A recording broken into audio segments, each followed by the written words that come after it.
tenemos ahora mismo, estamos directamente en un colapso monetario absoluto.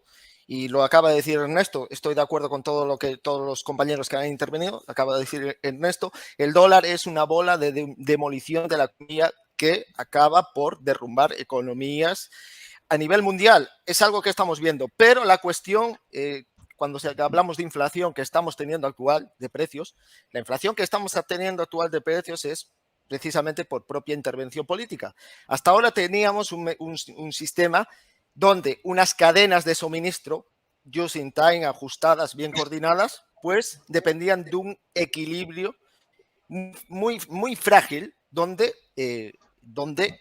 si se producían distorsiones, pues podría provocar distorsiones inflacionistas que obligaran a los bancos centrales a subir tipos de interés porque se les descontrolaba la inflación. ¿Qué ha ocurrido? Bueno, pues que esas cadenas de suministro, ese sistema de cadenas de suministro que permitía tener unos insumos y unas materias primas a unos precios bajos, es decir, con un crecimiento, con una inflación controlada, por decisión política durante la pandemia, o sea que hemos advertido, Gonzalo, yo y más, hemos advertido de que si se cerraba la economía, se iba a destrozar absolutamente, se iba a romper que mantenía la pues roto, que ha provocado, segunda parte, que los costes de financiación se mantenían bajos precisamente porque la inflación no obligaba a los bancos centrales, la inflación de precios me refiero, no obligaba a los bancos centrales a tener que subir tipos. Esto todo se ha roto absolutamente todo. Ahora estamos viendo toda esa distorsión. Esto ha provocado pues, que el mecanismo que haga que el dólar se vuelva escaso, se haya hecho. De hecho, si nos fijamos en el momento de la pandemia, vemos cómo, yo ya no me voy al índice dólar, me voy a ir al mercado eurodólar. Vemos como el eurodólar, las curvas de tipos, las curvas del eurodólar se invertían alrededor de octubre de 2021. Vemos como el sistema eurodólar se empieza a caer, pero a plomo, se está cayendo a plomo a una velocidad mucho más rápida que la subprime, con una profundidad mucho más rápida. Y esto está indicando, nos indica claramente escasez de dólares en el sistema. Se está acabando los colaterales y las garantías. De hecho, estamos viendo, hace poco Janet Yellen dice que está preocupada por la falta de liquidez en todo el mercado de bonos de Estados Unidos.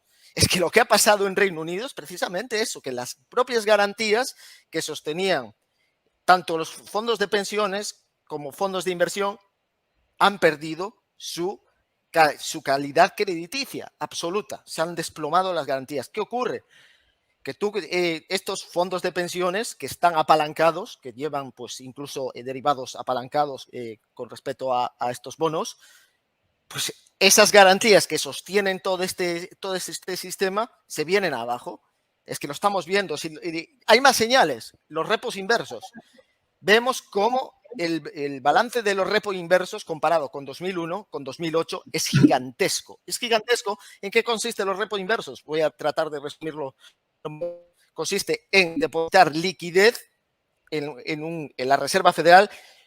El único banco central que no, porque no tiene restricción de balance, es decir, puede crear todos los pasivos que quiera, que tener activos. No ocurre en el Banco Central Europeo, que tiene que tener dólares para sostener la economía.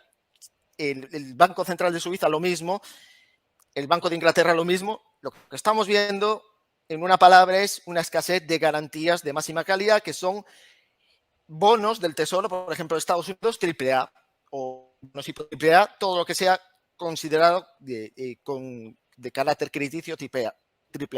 Entonces, y no hay estas garantías, o hay muy escasas garantías, no se pueden crear dólares.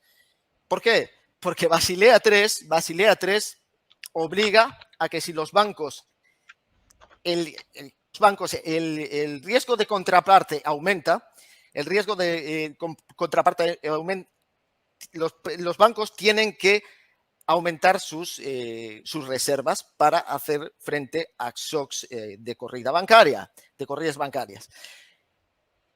Y bueno, evidentemente, si los bancos tienen que provisionar más, no pueden crear crédito. Si no pueden crear crédito, no pueden crear dólares que circulan en todo el sistema de eurodólar, que es todos los dólares offshore que están fuera de Estados Unidos. A su vez, vemos cómo desde Estados Unidos la balanza comercial, de pasar de tener déficit, empezó a reducir el déficit, con lo cual expulsa menos dólares fuera de Estados Unidos del sistema.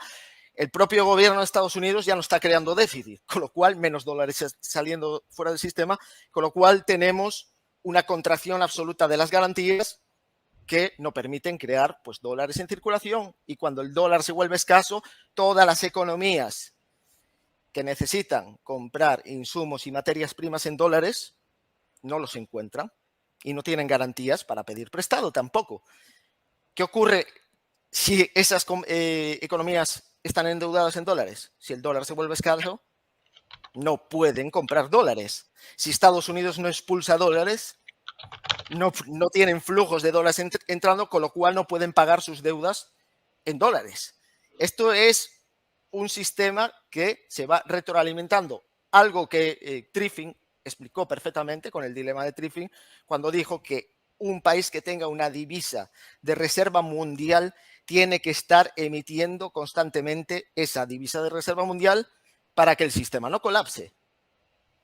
Y si llega el momento que ve entre salvar la economía mundial y salvar su propia economía, pues entonces podemos tener un problema grave que estamos viendo, que Estados Unidos, la Reserva Federal, que la inflación está en el dilema de tener que salvar la economía americana por la inflación que se está disparando, o seguir emitiendo dólares para salvar el resto de economía, con lo cual también Brent Johnson en su teoría del batido del dólar lo explica perfectamente.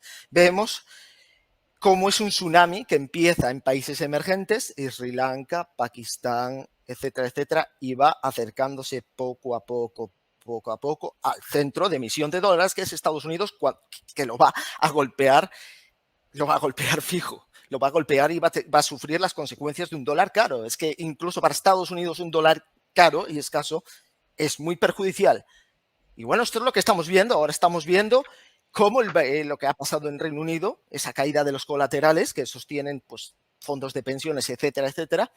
Todo por un plan, no solo por reducción de impuestos, sino incluso por que a los banqueros se les redujo la restricción a la hora de tener bonos.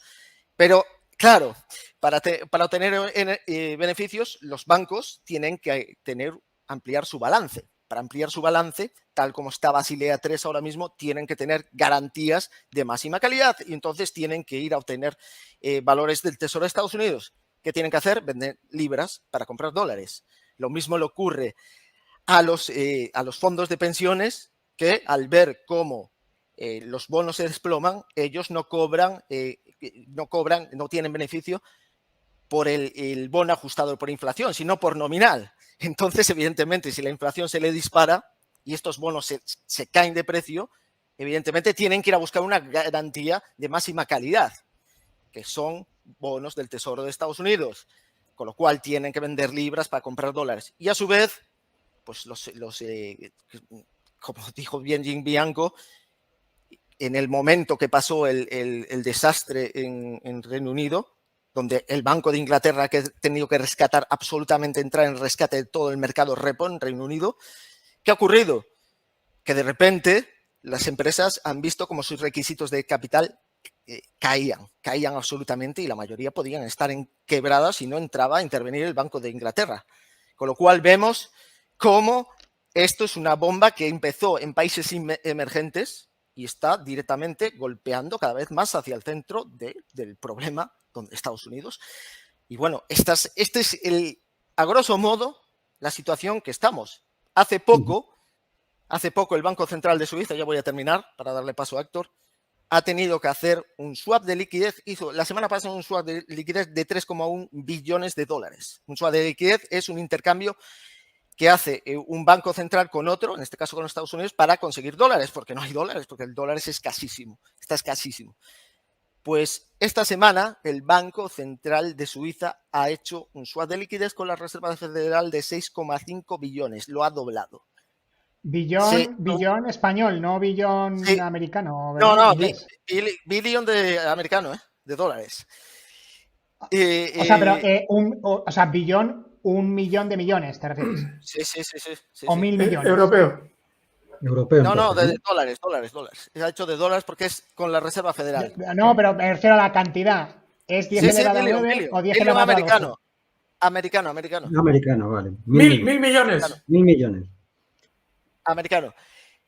Y lo ha hecho, uno en parte, pues se rumorea para que Credit Suisse recomprara su propia deuda corporativa, su propia deuda para intentar parar lo que está pasando en Credit Suisse, pero aquí pues hay más problemas y lo ha explicado muy bien. El mejor banco, si queremos saber, el banco central que lee mejor la situación económica mundial es la Reserva Federal de la India, que ha dicho que la financiación en dólares se ha evaporado y esto está creando problemas de financiación, de estabilidad financiera y de crecimiento a futuro.